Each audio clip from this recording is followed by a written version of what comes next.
Hello and welcome to the fourth and final part of the Apostolic United Brethren series with Kristen Decker. I'm your speaker Casey, host of the Cult Vault podcast, and in this final part we will be exploring Kristen's escape and recovery from forced polygamy. Please note that this series contains themes of child abuse and should be listened to with discretion.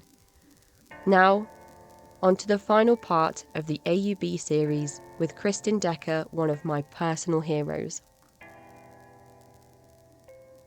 Since your departure from this group, not just from the AUB, but from the independent plural marriage that you were involved in, your activism has taken the shape of many different things. It's taken place in the Sound Choices Coalition. It's taken place in 50 Years in Polygamy. It's taken place in all of the work that you have done with individuals who are also escaping polygamy and plural marriage. So I wondered if you could just talk us through the journey of Sound Choices Coalition, and then we'll move on to some of the other stuff that you've been involved in. When my husband and I married, we moved to Southern Utah from Salt Lake area and loved our place. And I got down there and I was getting ready to teach school. I hadn't been quite hired yet. And I remember saying to him, I was working on my book, and I remember saying, the saddest thing of all is that nobody's, that I know of anyway at the time, is speaking to the issues of polygamy. And someone needs to talk about this. We need to get that out there. We need to be more outspoken.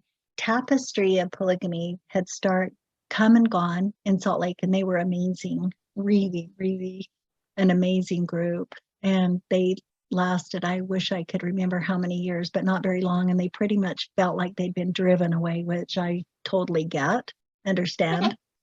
And they had tried to do the same thing, bring out all the issues and what was really happening with the abuses in all the groups and different things like that. And they had pretty much gone different directions and ended. And then, so now we're like, I'm going to guess 8 or 9 years later, but meanwhile, there are pro-polygamous families called Principal Voices, and they were really outspoken about pro-polygamy, how wonderful it is, and it's not coercive, and it's not abusive, and we all have all these awesome families and love everybody, and everything's wonderful, and yeah, we get jealous, but that's part of life, and we're also righteous, and on. And they actually had, in fact, I had left and they didn't know that I'd left the group, and they asked me if I wanted to write my testimony about plural marriage to be put in that book, the book, and I declined, of course. Anyway, then they started this coalition called Principal Voices, and they were really outspoken all over everywhere, trying to convince everybody how polygamy should be decriminalized and or legal, and mostly decriminalized. Didn't want it to be legal, and that's another story. And but they're going all over everywhere talking about cultural sensitivity and how we need to help everybody. So somebody suggested that I reached out to another group that had started, that the AG's office had started in Utah, to see about them. And basically what I found is that what they were doing is teaching all the fundamentalists how to do what they were already doing, and just now how to do it well, how to get more food stamps and more money, and more, just do it all legally. What I called it back then is how to break the laws legally. And it was really mind-boggling to me. And I went, well, this is not what we're talking about. These women and men and children can get on welfare, and they can have it, and they always have. And now it's just, let's make it easier for them to stay. So that's how I saw that. And I decided not to participate. So I went, there's got to be something. And there wasn't at the time. So I felt like I was crawling out from under a rock, like, here I am, let's talk about this. And then I begged other women who I felt were stronger and better and smarter than me to lead it, but nobody would. And so I just started motor mouthing like I am, and we started the coalition, and 10 years ago, Sound Choices Coalition. And I did that with Principal Voices, and they changed theirs either right before or right after I did to Principal Choices, because they wanted to make it like polygamy is a big choice rather than coercive, which is what I was saying a lot and speaking to that. And so we in Utah, they were already way ahead of us, and they already had the ears of everybody for a long time. And I felt like we were just mud compared to you. This is religious freedom. They can do whatever they want, and they have this right, and it's still in our scriptures. And it was like fighting the religion as well, if that makes any sense. Trying to say it appropriately too. I don't like to be offensive to anybody, but basically it was just hear no evil, see no evil, shut your eyes, pretend nothing bad's happening. And then we know for a fact that many of the men in the higher positions were being paid off, AGs, different people in legislation by the humongous amount of money from fundamentalists. And anyway, basically, it's just been like a little war going on. I hate that word war, but we have tried in every way we can to bring out issues and problems with polygamy and keep it a crime, and then to really do something. People say, well, they can address the crimes within polygamy and not polygamy. Well, that just hasn't happened. It here and there, hit and miss, barely, and usually only if it becomes embarrassing and somebody's in the way, where Utah didn't do anything and now they have to. They have known, I can't even tell you how many times people have reported over and over and over again, and they do nothing. And their excuse was, well, we don't have any victims. You have to have a victim before you can prosecute. And that, to a certain degree, it's true, because the victims are terrified to talk about it. They can't. They've been threatened. They're going to lose their families. Most of the fear comes from within, not from without. And we have said that a billion times. So I'm going way too deep into this. But basically, in all this time, in 10 years, we have done some incredible, wonderful, amazing things. We've helped a lot of people. I wish we could have done more. But there's only so much you can do. And we feel like that we've done pretty much everything we can do. So we're closing the coalition, and it's really hard to do. It's like letting go of a baby or losing a baby.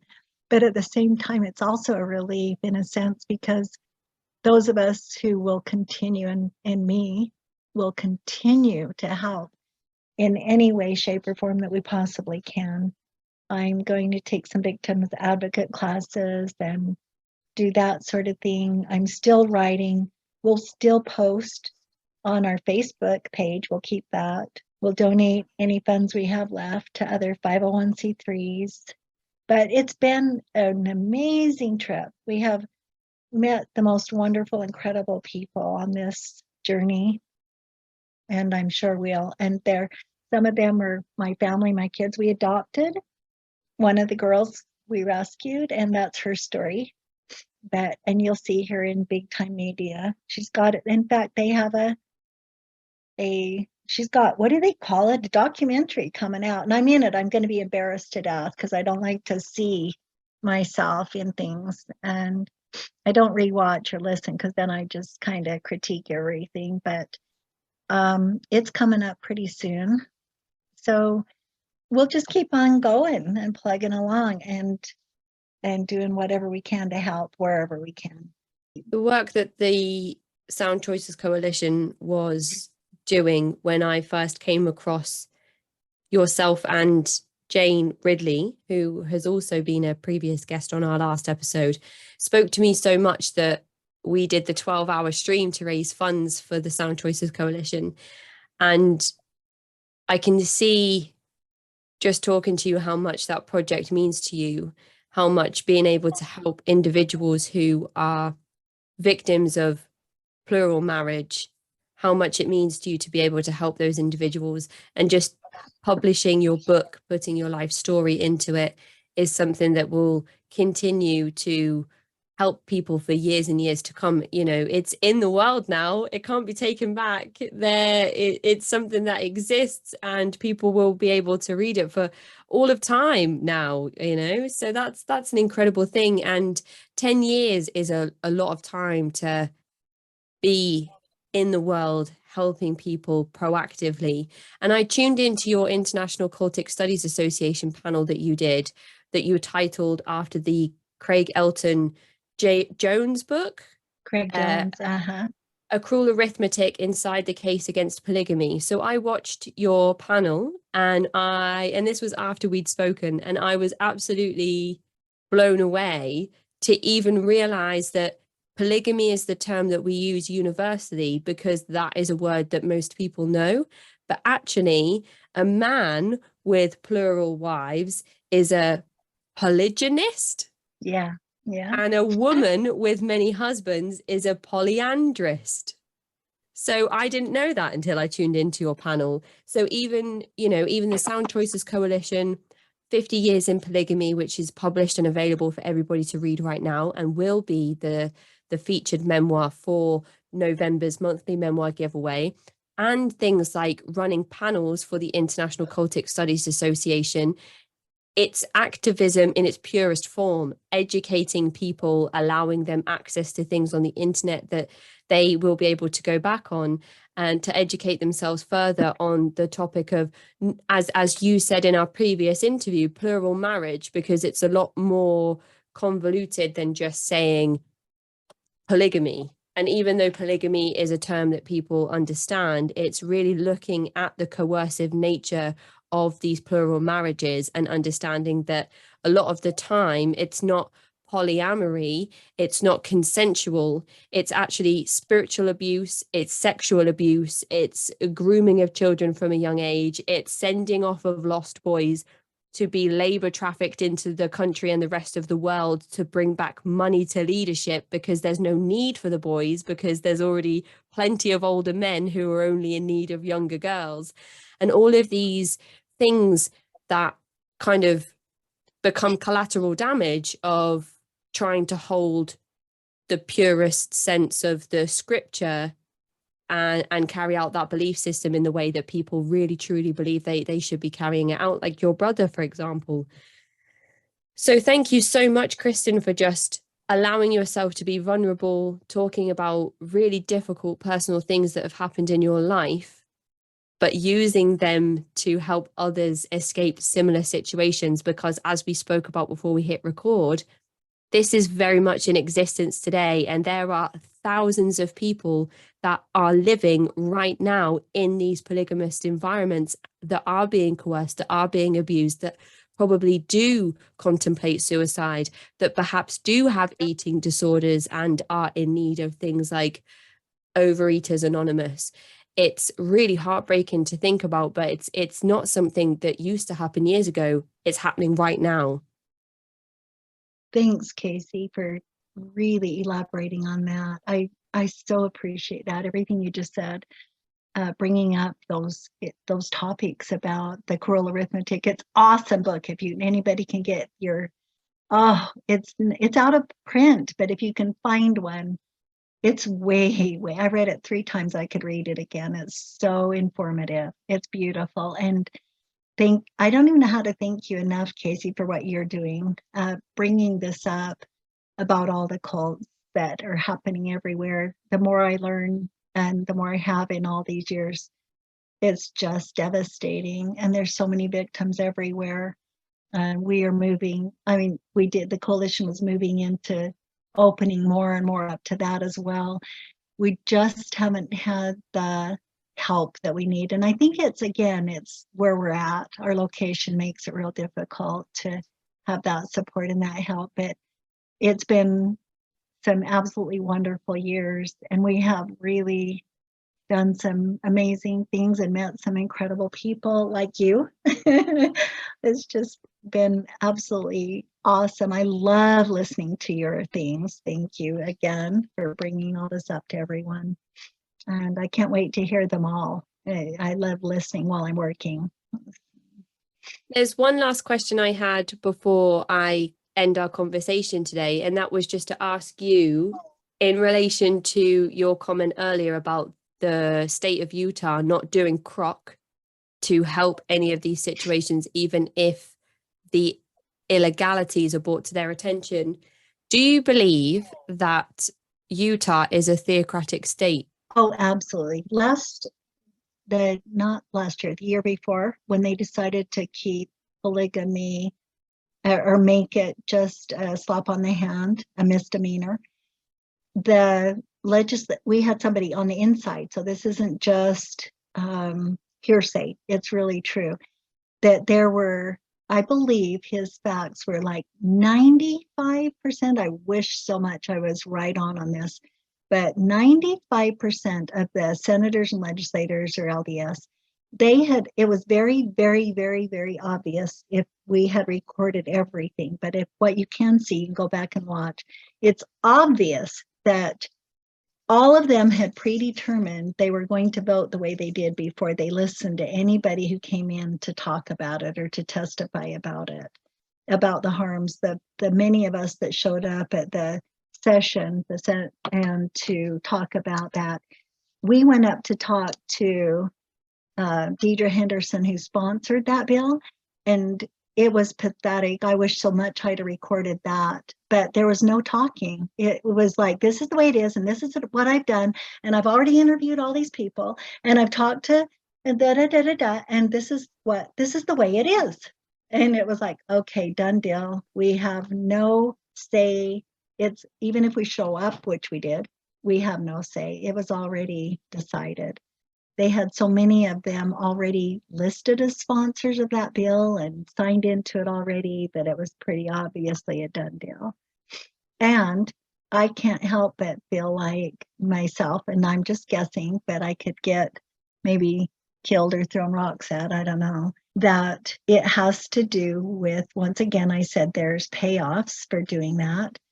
It's an LDS doctrine, plural marriages. It's still in their books. And some of us feel that some of the hierarchy people might be called to live plural marriage because it's in their prophecies. Their prophecies said in the last days, which they claim it is always right now, that plural marriage will be reinstated into the LDS church. And so, and that's not, I'm just paraphrasing that, but it's been there for a long time, and my families and everybody else believe that. So we think that there's a possibility that some of the hierarchy leadership might have other plural wives. And in fact, if I might get in trouble, so I got to be careful how I say this. I'm just going to say it as a belief system, but we saw things that pretty much look that way, that there's some plural families that are covered up that are LDS. And yeah, I don't have any proof, but it looks like proof. How do you say that carefully? Yeah. I think from what we see from the outside in terms of how little action is taken against such egregious claims in terms of child brides and sexual abuse and police officers just kind of sweeping things under the rug and just some of the small things that were highlighted in the Netflix documentary, that's how it looks to people outside of that state as well, that absolutely is the case, that the whole thing runs far too deep for us to penetrate. And I know that was something that you always felt you were struggling with or colliding with when you were doing all of the hard work around the Sound Choices Coalition, and no doubt something that you will continue to lock heads with until you decide that it's time to stop doing this work, which I feel like is not anytime soon. Yes, I think I'll always be involved in one way or another. But one thing I think that's good about closing is that it gives us more of a right or freedom to be individuals as well. There's certain things we might not say or dare say or want to do as part of the coalition because we have the parameters and guidelines, okay, we have to be careful what we say here and we can't say that.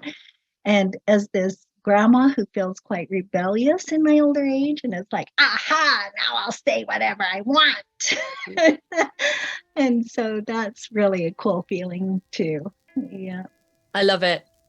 I think you're beautiful. I think you're empowering, and I think you're an inspiration, Kristen. Thank you so much for everything that you do and everything you've done and everything you will continue to do for all these years to come. I really, really hope that you enjoy the rest of your day, Kristen.